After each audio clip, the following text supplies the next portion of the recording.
Hello everyone, তোমাদের সবাইকে আমার মিনি ব্লগে স্বাগত। আর এই ব্লগে আমি তোমাদেরকে দেখাবো আমার লোয়ার মুস্তাং যাওয়ার রাস্তা স্ট্রাগলটা জাস্ট। সো স্করপিওটা তো ভালোভাবেই উঠে গেল, আর এই পরে আসছে এই লর্ড অল্ট্রো। তো লর্ড অল্ট্রোর অবস্থাটা জাস্ট তোমরা দেখো কীরকমভাবে স্ট্রাগল করছে, মানে কোনোভাবেই উঠতে পারছে না। যদিও বা ভেতরে 4-5 জন আছে, তাই জন্যে হয়তো স্ট্রাগলটা একটু বেশিই হচ্ছে। আর এই অল্ট্রোর পেছনে কিন্তু আমি আর বিতান দাঁড়িয়ে রয়েছি, আমরা ওয়েট করছি আমাদের টার্নের জন্য।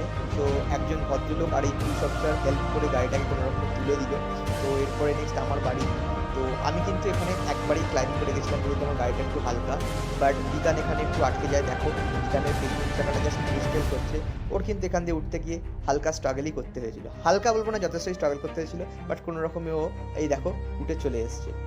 সো এবার দেখো এই একটা অফ রোড বাইক, নেপালেরই হবে, আমি গাড়িটার নাম কি জানি না। সো এটা কিন্তু এখানে অলরেডি ব্রেকডাউন হয়ে গেছে। দেখো এই আস্তে আস্তে দুই ভাইয়া মিলে এখানে নিয়ে যাচ্ছে। আর এইবার হচ্ছে সেই আলটিমেট অ্যাডভেঞ্চারাস স্টেজটা। তো দেখো কীরকম মার্ডি আর স্লাশি রোড।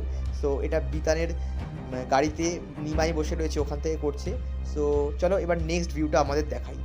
ঠিক আমি আর বিতান এইভাবেই আস্তে আস্তে এই মার্ডের মধ্যে দিয়ে, এই স্লাশের মধ্যে দিয়ে এগিয়ে যাচ্ছি। স্ট্রাগলটা তোমরা বুঝতেই পারছো কতটা। যদিও বা আমাদের স্কুটি অনেকটা হালকা বলে কিন্তু আমরা এগোতে পেরেছিলাম। আর সামনে ওই বাসটা ওয়েট করছে আমাদের জন্য, কারণ এটা খুবই সরু একটা ন্যারো রাস্তা। তো এটা একটা অসাধারণ এক্সপিরিয়েন্স। তো সমস্ত কিছু কাটিয়ে আমরা চলে এসেছি, আর আমাদের ডান দিকে কিরাম সুন্দর একটা ওয়াটারফল দেখতেই পাচ্ছ।